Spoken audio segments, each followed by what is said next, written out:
Hi everyone, দেশকুট পঞ্চুর আরেকটি নতুন informative ভিডিওতে সবাইকে অনেক ওয়েলকাম, অনেক ভালোবাসা। আজকে ভিডিওতে যে বিষয়ে আলোচনা করব আশা করি সকলে বুঝতে পেরেছেন। হ্যাঁ, বিশেষত আপনি যদি একটি ছেলে সন্তান চান সেক্ষেত্রে কোন সময় ইন্টারকোর্স করতে হবে, কোন সময় কি করলে ছেলে সন্তান হওয়ার সম্ভাবনা সবচেয়ে বেশি, এই বিষয়ে অনেকে কিন্তু অনেক মতামত দিয়েছে। আপনি নিশ্চয়ই সেই ভিডিওগুলো দেখেছেন। অনেকে অনেক রকমভাবে ভিডিও দেখে আমার কাছে রীতিমতো করে একটা জানতে চাইছে যে এই সময় আমি যদি ছেলে চাই তাহলে কি এই পক্ষে বা এই তিথিতে ইন্টারকোর্স করলে কি ছেলে হবে। তো দেখুন, এই বিষয়ে আপনাদের সাথে একটি সঠিক তথ্য বা সঠিক মতামত দিতে চলেছি, যেটা কিন্তু 100% শিওর, যেটা কিন্তু আপনি বিশ্বাস করুন আর না করুন আপনাকে মানতেই হবে। চলুন, অবশ্যই ভিডিওটি স্কিপ না করে শেষ পর্যন্ত দেখুন, আশা করি অনেক কিছু জানতে পারবেন। এবং ভিডিওটি যদি ভালো লেগে থাকে অবশ্যই এক লাইক, কমেন্ট, শেয়ার করে আমার চ্যানেলটিকে সাবস্ক্রাইব করে আমার পাশে থাকবেন। চলুন ভিডিও মূল বেশি যাওয়া যাক। তো দেখুন, ফ্যামিলিতে আমরা কিন্তু দুটোই সন্তান চাই। যার ক্ষেত্রে একটা মেয়ে সন্তান রয়েছে সে কিন্তু একটা ছেলে সন্তান চায়, আর যার ক্ষেত্রে একটা ছেলে সন্তান রয়েছে সে কিন্তু একটা মেয়ে সন্তান চায়। কারণ আমাদের ফ্যামিলিটা কিন্তু দুই রকমভাবে যাতে পরিপূর্ণ হয়ে যায়, এই ক্ষেত্রে স্বাভাবিকভাবে এই ধরনের চাওয়া পাওয়া কিন্তু প্রত্যেকের থাকে। কিন্তু এই সময় ছেলে সন্তানের জন্য কি করা উচিত, কোন সময় কি করলে ছেলে সন্তান হওয়ার সম্ভাবনা সবচেয়ে বেশি থাকে। দেখুন, সাধারণত আপনি যদি কনসিভ করার জন্য চেষ্টা করুন তো এই সময় কনসিভ কখন করতে পারবেন, আপনার পিরিয়ডের ঠিক 14 দিন পরে যখনই কিন্তু ওভুলেশনের সময় আসে এই সময় থেকে কিন্তু আপনাকে ট্রাই করতে হবে কনসিভ করার জন্য। এবারে এই সময় অনেকে বলছেন যে আপনি যদি একটা ছেলে সন্তান চান সেক্ষেত্রে আপনাকে ঠিক একটা নির্দিষ্ট সময়ে যদি আপনি ট্রাই করে থাকেন তার ক্ষেত্রে কিন্তু ছেলে সন্তান হওয়ার সম্ভাবনা 99.9% থাকে। এটা কিন্তু অনেকে দাবা দিয়ে বলছেন, বিশেষত যেটা বলা হয় সেই বিষয়টা বলে রাখি। এই বিষয়ে বলা হচ্ছে যে কৃষ্ণপক্ষে যদি পিরিয়ড আসে, মানে সাধারণত আমাদের মাসে কিন্তু দুটো পক্ষ আসে, 15 দিন থাকে কৃষ্ণপক্ষ আর 15 দিন থাকে শুক্লপক্ষ। কৃষ্ণপক্ষের শেষে থাকে অমাবস্যা, তারপরে কিন্তু শুক্লপক্ষ শুরু হয়ে যায় এবং শুক্লপক্ষের শেষে পূর্ণিমা তিথি, তারপরে আবার কৃষ্ণপক্ষ পড়ে যায়।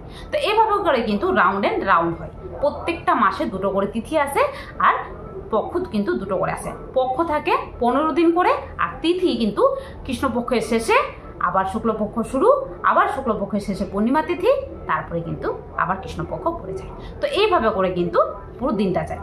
এবারে এই সময় যেটা বলা হয় যে আপনার পিরিয়ড যদি কৃষ্ণপক্ষতে আসে আর আপনি যদি শুক্লপক্ষতে ইন্টারকোর্স করে থাকেন সেক্ষেত্রে আপনার ছেলে সন্তান হওয়ার সম্ভাবনা 99.9%।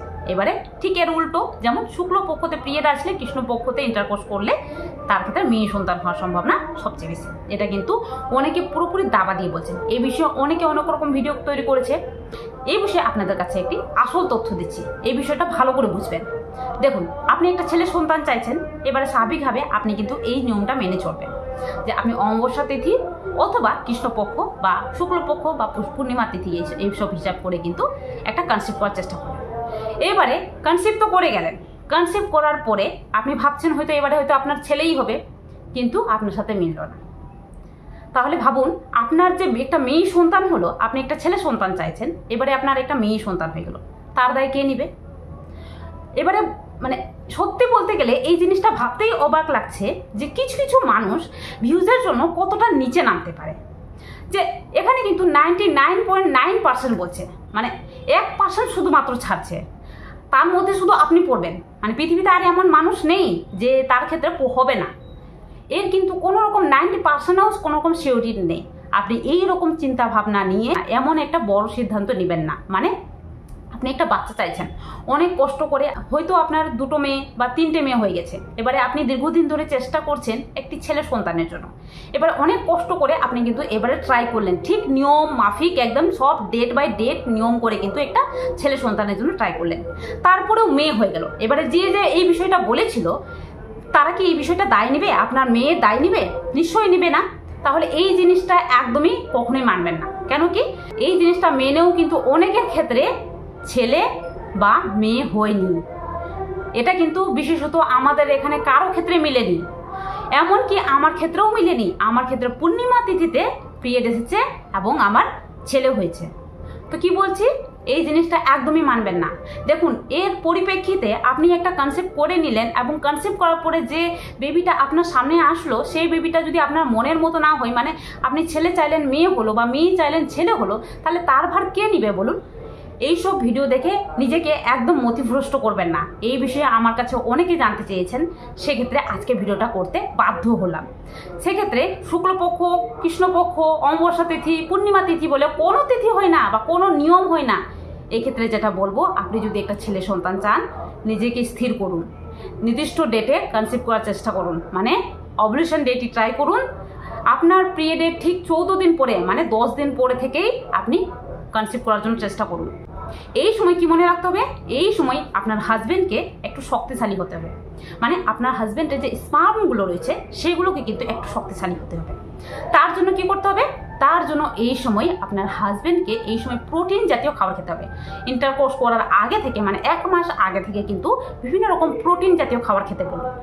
প্রোটিন জাতীয় খাবার বলতে গেলে বিভিন্ন রকম ড্রাই ফ্রুটস খায়, ড্রাই ফ্রুটসে বিভিন্ন রকম ফলমূল খাক, হেলদি খাবার খাক, ঠিকঠাকভাবে জল খাক, একটু এক্সারসাইজ করুক, যাতে একটা শক্তিশালী বা ওয়াই কিন্তু সে একটা শক্তিশালী শুক্রাণু, সেক্ষেত্রে এই শক্তিশালী শুক্রাণুটা যাতে খুব সহজে যেতে পারে।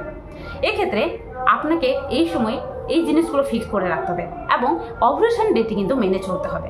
এবং এই সময় কিন্তু তাদের ক্ষেত্রে একটু ছেলে সন্তান হওয়ার সম্ভাবনাটা বেশি থাকে। তাছাড়া কোনো নিয়ম, কোনো কিছু রুলস, এগুলো কোনো কিছু নেই। আপনি বিশ্বাস করুন আর না করুন, এটা কিন্তু আসল লজিক, আর এর কিন্তু কোনো রকম যুক্তি নেই। অনেকে বলছেন, অনেকের ক্ষেত্রে দেখেছি, অনেকের ক্ষেত্রে মিলে গেছে, শুধু মুখে বলছেন। কারো ক্ষেত্রে কেউ কিন্তু পিরিয়ড আসে আর কাউকে বলে দেয় না যে আমার ক্ষেত্রে এই সময় পিরিয়ড এসছে আর আমি এবারে ট্রাই করব, এবারে আমার ছেলেই হবে বা আমার এই ক্ষেত্রে ছেলেই হয়েছে, এমনটা কেউ বলে না। অনেকে নিজে বানিয়ে বলে আর বানিয়ে বলছে এখন। এবারে যার ক্ষেত্রে মিলে গেছে সে কিন্তু একটা হয়তো মিলেছে, দ্বিতীয়টা সেম নাম দিয়েছে, হতেই পারে। দেখুন, পৃথিবীতে অনেকে রয়েছেন যাদের ক্ষেত্রে একটা ছেলে হয়েছে তারপরে মেয়ে হয়েছে, তা বলে এই না যে তার ক্ষেত্রে এই নিয়মটা পুরোপুরি লাগু হয়ে গেছে। কখনোই 100% এই বিষয়টা মেনে নিয়ে একটা এই ধরনের বড় সিদ্ধান্ত নিতে যাবেন না, বরং আপনার ক্ষতি হবে। এই বিষয়ে আমি পুরোপুরি সজাগ করে দিচ্ছি।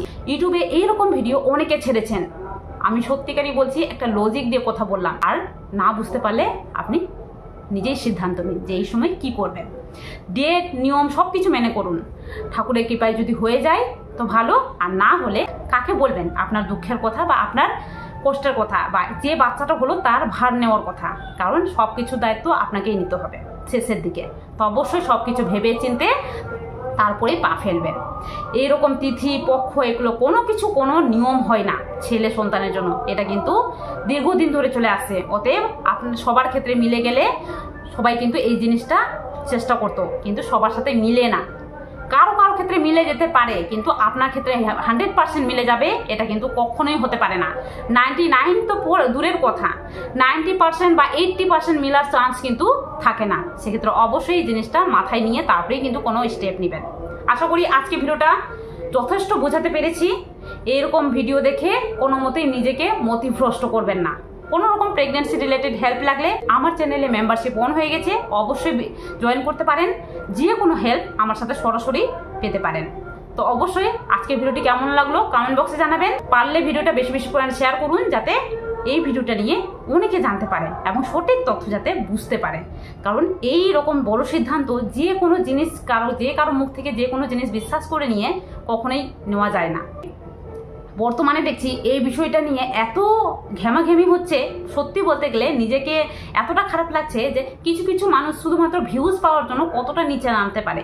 এই জিনিসটা কখনোই 99.9% হয় না, বিশ্বাস করুন আর সঠিক সিদ্ধান্ত নিন। তো চলুন, দেখা হবে আরেকটি নতুন ভিডিওতে। আজকের জন্য টাটা। সবাই ভালো থাকবেন, সুস্থ থাকবেন, সাবধানে থাকবেন এবং অবশ্যই কোনো রকম হেল্প লাগলে কমেন্ট বক্সে জানান, আপনাদের সাহায্য করব।